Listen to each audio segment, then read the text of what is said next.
তো hi guys, good morning সবাইকে। তো তোমরা সবাই কেমন আছো অবশ্যই জানো। আর আমি খুব ভালো আছি, সুস্থ আছি।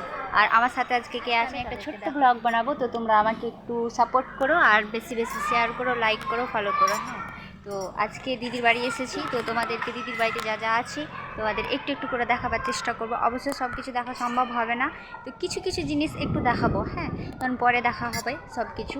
তো চলো আজকে দেখাই তোমাকে। হ্যাঁ, এই দেখো তোমাদের জন্য কত সুন্দর সুন্দর জিনিস আমি নিয়ে এসেছি। অবশ্য আমি নিয়ে আসিনি, আমার দিদি লাগিয়েছে। আমার দিদি খুব ভালোবাসে ফুল লাগাতে, দিদি বড় খুব ভালোবাসে, তাই লাগিয়েছে। তো এই ফুলেই শেষ নয়, আরও কিছু কিছু ফুল আছে। এদিকটা অন্ধকার আসছে, দেখা যাচ্ছে না। তো চলো এই ফুলগুলো দেখাই। এই দেখো কত সুন্দর, কত কিউট কিউট ফুল, অনেক কিউট। আর এই ফুলগুলোর নাম অবশ্য আমি জানি না সেভাবে। আর এগুলো এখানকার ফুল নয়, বাইরের ফুল হয়তো, এখন তো সেল হবে অনেক। আর এই দেখো কি সুন্দর ফুল এগুলো। আর এগুলো তো বলতেই হবে না এগুলো কী ফুল, এগুলো তো বুঝতেই পারছো কী ফুলের গাছ। আর এই তো এগুলো বলতে পারবো, এগুলো বলে কি, এগুলো বলে কি একটা নাম বলে, হ্যাঁ কাগজ ফুল। অনেক কিউট একদম।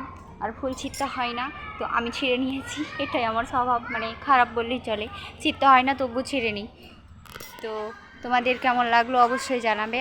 আর আরও কিছু দেখার আছে। হ্যাঁ, দিদির বাড়ির ভিউটা খুব সুন্দর, মানে চারিদিককার। এখন আমি ছাদের উপরে আছি। সো ছাদের উপরে দেখো কি সুন্দর ভিউ আসছে, চারিদিকটা খুব সুন্দর। এই দেখো, দেখে নাও।